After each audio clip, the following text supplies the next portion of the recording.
টাকা দিলে আর শুয়ে পড়লেই পাওয়া যায় অভিনয়ের সুযোগ, এমন বিতর্কিত মন্তব্য করেছেন অভিনেতা শমীক চক্রবর্তী। শমীক চক্রবর্তী নামটার সঙ্গে আপনারা কম বেশি অনেকেই পরিচিত। যারা তাকে চেনেন না তাদের জন্য ইচ্ছে পুতুল ধারাবাহিকের তার জিষ্ণু চরিত্রটি তাকে চিনতে সাহায্য করবে আপনাদের কাছে।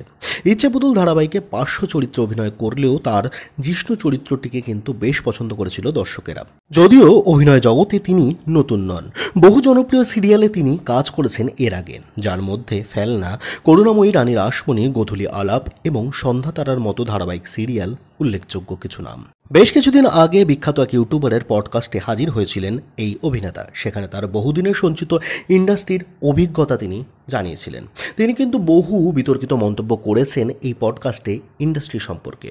ইন্ডাস্ট্রিতে নতুন যারা আসে তাদের অনেক সময় নানাবিধ সমস্যার সম্মুখীন হতে হয়। অনেক সময় তিনি জানান, ছেলেদের অর্থ দেওয়া এবং মেয়েদের বিছানায় শোয়া কিন্তু দুই চলই রয়েছে ইন্ডাস্ট্রিতে। অর্থাৎ ছেলেরা যদি অর্থ দেয় এবং মেয়েরা যদি বিছানায় শুয়ে পড়ে তবে কিন্তু সহজেই অভিনয়ের সুযোগ পেয়ে যাবে তারা। তিনি জানান, যাদের সত্যি অভিনয় করবার প্রতিভা ও ইচ্ছা আছে তারা এসবের থেকে নিজেদের বাঁচাতে পারেন। অভিনেতা আরও জানান, ইন্ডাস্ট্রিতে যাদের গডফাদার আছে তাদের কিন্তু এমন জোর করা হয় না, তাদের শুধুমাত্র প্রস্তাব দেওয়া হয়। তিনি এও জানান, তিনি অনেককে এমন দেখেছেন যারা এই সকল প্রস্তাবকে গ্রহণ করেছেন এবং বর্তমানে বাড়ি গাড়ি সব কিছুই করে ফেলেছেন।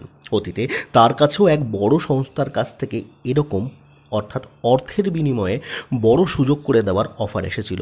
নিজ প্রতিভার উপর আস্থা থাকায় তিনি সে প্রস্তাব প্রত্যাখ্যান করেন। তিনি জানান যে এখনকার দিনে শিল্পীদের অভিনয়ের দক্ষতার তুলনায় তার সামাজিক মাধ্যমের ফলোয়ার এবং সামাজিক মাধ্যমে তাদের করা পোস্টের এঙ্গেজমেন্টের উপর বেশি গুরুত্ব দেওয়া হচ্ছে।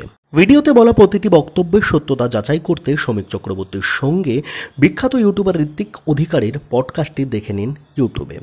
আমি স্ক্রিনশট দিয়ে দিচ্ছি সেই ইউটিউবের ভিডিও এবং সেই ইউটিউব চ্যানেলের।